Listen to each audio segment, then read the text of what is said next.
quando o Pelé da Bolsa decide se aposentar. Bom dia, pessoal! Iniciamos a semana com a notícia de que Warren Buffett, um dos maiores expoentes da análise fundamentalista, tal como conhecemos, anunciou que deixará suas funções na Berkshire Hathaway em 2026. Sem exagero, é o encerramento simbólico de uma era. No fronte geopolítico, o emaranhado tarifário instaurado por Donald Trump nas relações comerciais globais começa, enfim, a dar sinais de dissolução. Na última semana, a China indicou disposição para negociar, desde que os Estados Unidos adotem uma postura mais respeitosa e previsível, algo que, sejamos francos, tem sido raro. Na mesma direção, países importantes como Índia, Japão e Coreia do Sul também demonstram abertura ao diálogo bilateral, ajudando a diminuir a tensão da guerra comercial. Esse alívio nas tensões externas traz certo fôlego para os mercados nesta semana decisiva, marcada por reuniões de política monetária, tanto nos Estados Unidos quanto no Brasil, ambas programadas para quarta-feira. A possível decisão da OPEP Plus de elevar a produção de petróleo em 411 mil barris por dia pressionou a commodity para baixo, aliviando os receios inflacionários e, assim, facilitando o trabalho dos bancos centrais. Na Europa, os mercados abriram em terreno positivo, impulsionados pelo arrefecimento das disputas comerciais e pela ausência de novas más notícias. Já na Ásia, o pregão foi esvaziado por conta de feriados, com apenas Taiwan em operação. Nos Estados Unidos, os índices futuros apresentam queda modesta nesta manhã, ainda refletindo os impactos de um abril marcado por forte volatilidade. A boa notícia é que, apesar dos solavancos, a tendência recente sugere haver espaço para a continuidade da recuperação dos ativos, desde que a retórica diplomática permaneça construtiva e os indicadores econômicos venham em linha com expectativas mais moderadas. Abril não foi um mar de rosas, mas deixou pistas de que o restante do trimestre pode ser mais promissor. O humor dos mercados segue refém de Brasília, Pequim e Washington, mas ao menos por agora o noticiário abre espaço para um otimismo cauteloso. Clima político. No Brasil, a política ganha protagonismo, com destaque para a viagem conjunta de Lula e Haddad e poucas novidades de peso na frente fiscal ou monetária.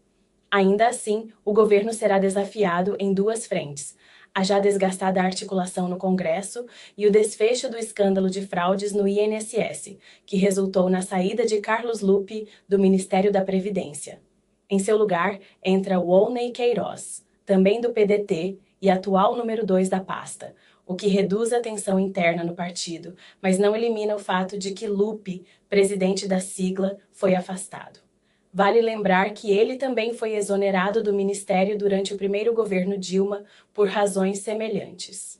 A permanência do PDT na esplanada ajuda a conter a sangria política no curto prazo, algo relevante especialmente diante da tramitação de pautas ambiciosas e, em muitos casos, desconectadas da realidade fiscal, como a isenção de IR até R$ 5.000, a tributação dos ultra-ricos e, mais recentemente, a proposta populista de extinguir a escala 6 por 1. Enquanto isso, qualquer iniciativa mais robusta de controle de gastos ou ganho de produtividade estrutural segue fora do radar do governo federal.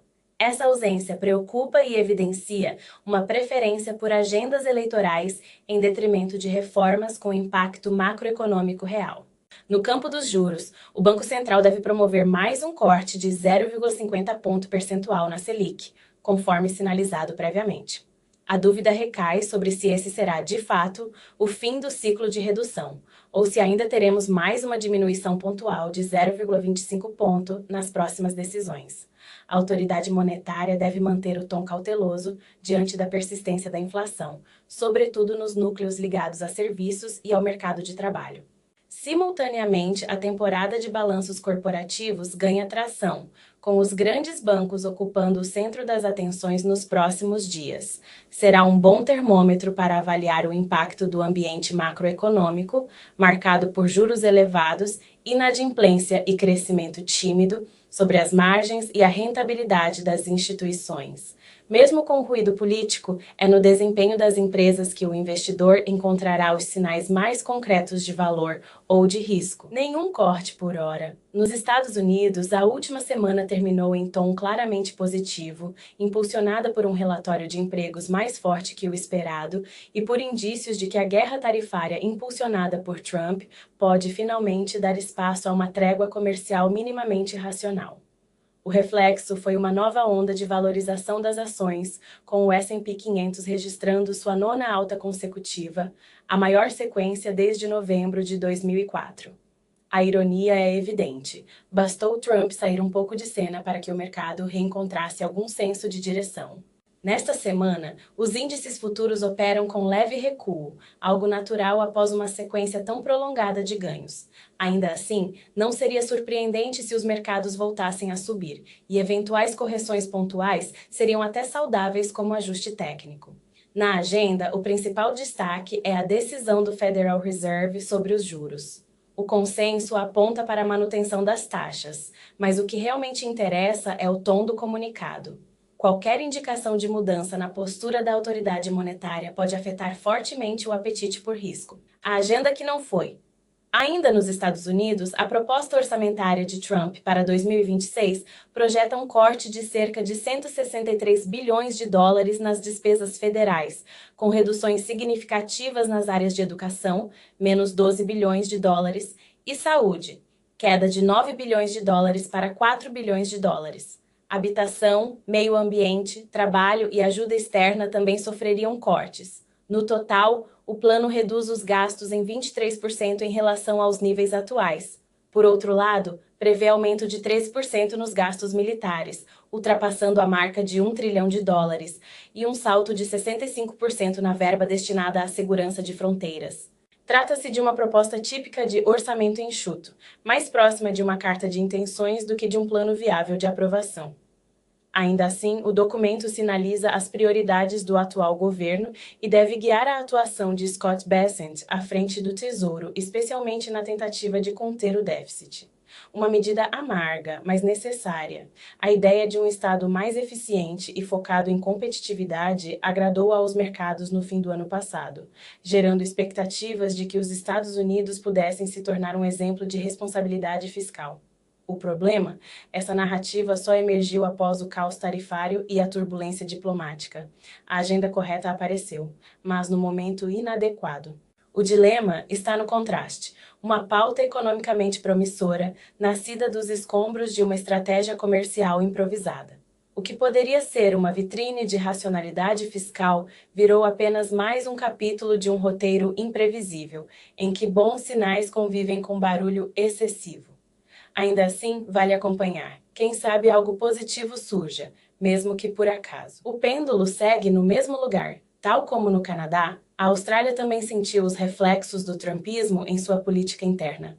Já comentamos como a eventual substituição de Justin Trudeau por Mark Carney poderia simbolizar uma virada global rumo a lideranças mais técnicas e equilibradas. No Canadá, essa transição ganhou força, mesmo diante da resistência conservadora alimentada pela rejeição que Trump ainda provoca. Na Austrália, o cenário foi diferente. O primeiro-ministro Anthony Albanese, do Partido Trabalhista, garantiu seu segundo mandato. Seu adversário, Peter Dutton, líder da coalizão liberal, viu sua campanha perder força ao se associar ao discurso trumpista.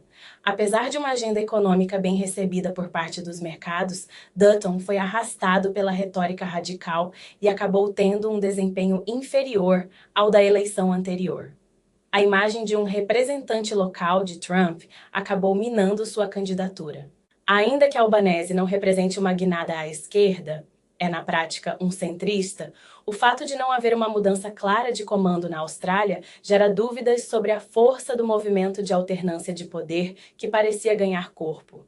A ver como essa tendência se comportará nas eleições chilenas, previstas para o fim de 2025. Por ora, o episódio australiano é um tropeço em uma tendência que começava a parecer consolidada. Em resumo, ainda não é hora de descartar o roteiro de transição para governos mais pró-mercado e fiscalmente responsáveis. Mas é inegável que os ruídos vindos de Washington, especialmente o retorno da retórica caótica de Trump, têm atrapalhado.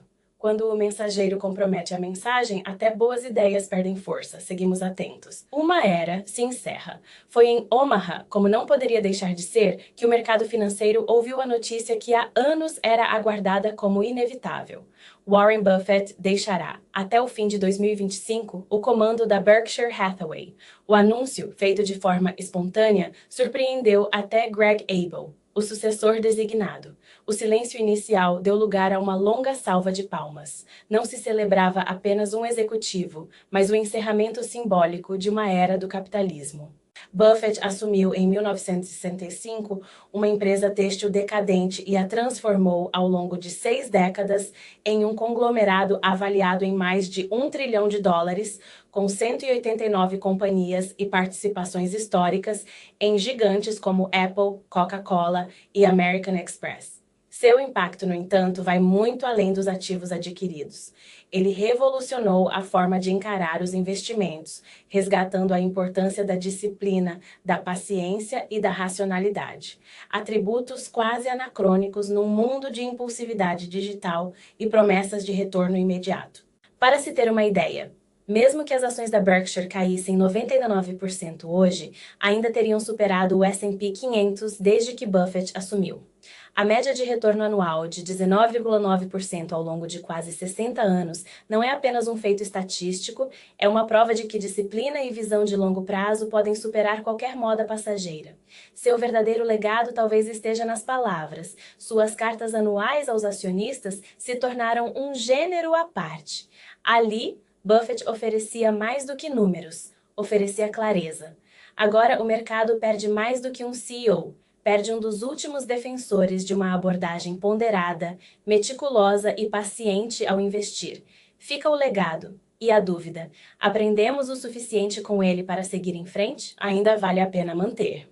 Buffett afirmou que ainda poderá contribuir eventualmente, mas a responsabilidade principal passa agora às mãos de Greg Abel. O executivo canadense, que comandou com sucesso a divisão de energia da Berkshire, transformando-a em uma das maiores fornecedoras do setor nos Estados Unidos, assume a missão de preservar a máquina de geração de valor construída ao longo de 6 décadas. A pergunta inevitável é: com a aposentadoria de Buffett, ainda faz sentido manter posição em Berkshire Hathaway?